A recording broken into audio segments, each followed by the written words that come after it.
السلام عليكم. مباراة الأهلي والهلال في دوري أبطال أفريقيا 2023.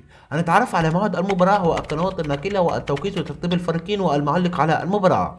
بس قبل ما نبدأ يا شباب، زي ما احنا متعودين، متنسوش الصلاة على النبي عليه أفضل الصلاة والسلام، ولايك للفيديو واشتراك لأول مرة تشوفنا. وبس كده، يلا بينا على التفاصيل.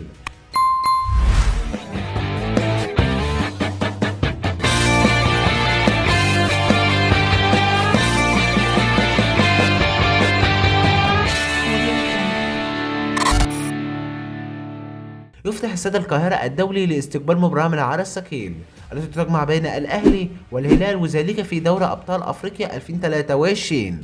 وسوف تنقل المباراة على قناة بين سبورت 4، القناة الحاصلة على حقوق الطبع والنشر. وسوف يكون المعلق علي محمد علي هو المعلق على مباراة الأهلي والهلال في دوري أبطال أفريقيا 2023. أما بالنسبة لترتيب الفريقين، يأتي نادي الأهلي في المركز الثالث بعد ما لعب 5 مباريات ب7 نقاط، ويأتي نادي الهلال في المركز الثاني بعد ما لعب 5 مباريات ب10 نقاط. وإن شاء الله سوف تنطلق سفرية بداية المباراة في تمام الساعة 8 مساء بتوقيت تونس والجزائر والمغرب، 9 مساء بتوقيت مصر وليبيا والسودان، 10 مساء بتوقيت السعودية وقطر والعراق وسوريا وفلسطين واليمن والكويت، 11 مساء بتوقيت الإمارات وعمان. والمباراة هتكون يوم السبت الموافق 1/4/2023. وبس كده يا شباب، نكون تعرفنا على موعد المباراة والقنوات الناقلة والتوقيت وترتيب الفريقين والمعلق على المباراة.